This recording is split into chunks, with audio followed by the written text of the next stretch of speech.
Oh, decorating the Christmas tree. Why is that? Well, because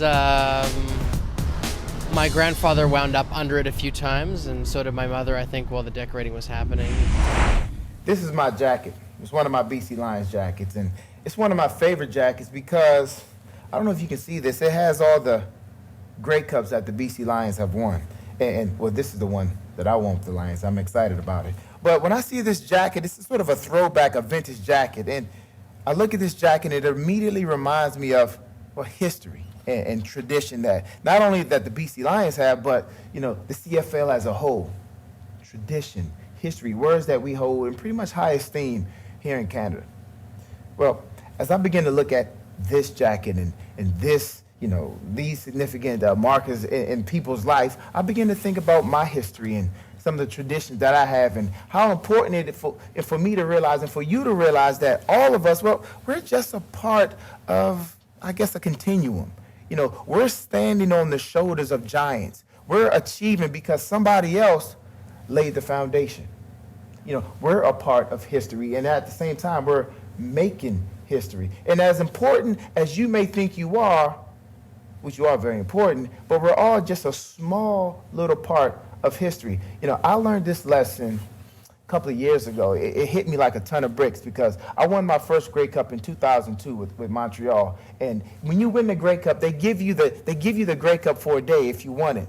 So of course I took the Grey Cup, I took it home, and I had, you know, showed it to my friends. We had ourselves a good party and we had a good time. But later on that night, I had a chance to just sit in my living room, me and the Grey Cup. That's right, me and the Grey Cup right there in my living room. And as I sat there, and I'm all proud of my accomplishment and what I did, and I'm all excited. But it's the first time I really had a chance to look at it, and I just saw name after name after name after name, hundreds, probably thousands of names right there on that Grey Cup. Because you know we've been playing the Grey Cup since 1909. That's right, it's a long time. But as I begin to think about, I'm the king, I'm the man, because I won the Grey Cup, I was humbled. And it really brought me back down to earth when I realized that I'm just a small part of the CFL puzzle. I am a part of the CFL history. I am a part of the CFL tradition. Now, I'm still proud that I got my name on the Grey Cup. Actually, I got it on there twice. But see, one thing that you need to realize, and one thing that we all need to realize, is that we are a part of history. And you are important, and I am important. And everything that you do, everything that you say, well, it's affecting somebody in history.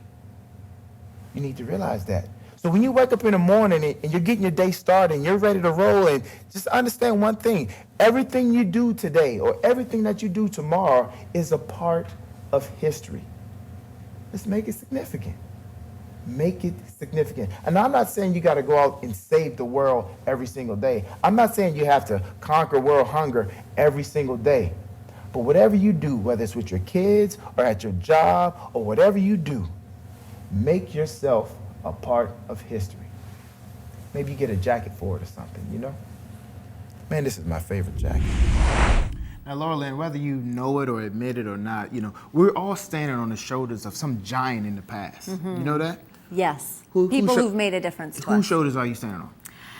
When I think about something like that, I think about this amazing couple, Conrad and Marie Maines. Mm-hmm. And these are the kind of people, they are currently nursing a former missionary, Dorothy Williams, through her final days as she suffers with the tail end of cancer.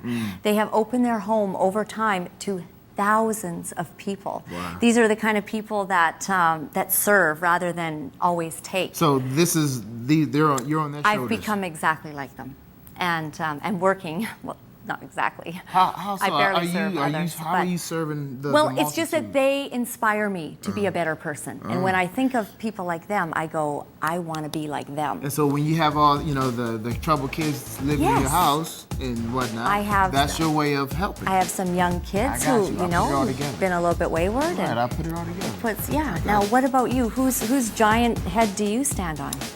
Shoulders, not head. Oh. All right, I stand on my grandfather, Forrest Rubin Sr. His shoulders. His shoulders, not his head. Right, no. Why? What's so great about him? He was just probably, other than, he's one of the greatest individuals of all time. You love him, don't you? Like him. You know, the things that he had to face in his life. He grew up in Louisiana way back in the day when things were like, you know what I mean? Yeah. And he's a strong man. Went off to war, fought. My grandfather, I'm so proud. I'm proud too. I wish I knew him. I'm Laurelyn Tyler Thompson. I'm Mark Washington. Wow. Go meet him in heaven. He's already dead. What? What are you talking? You want me to go to heaven?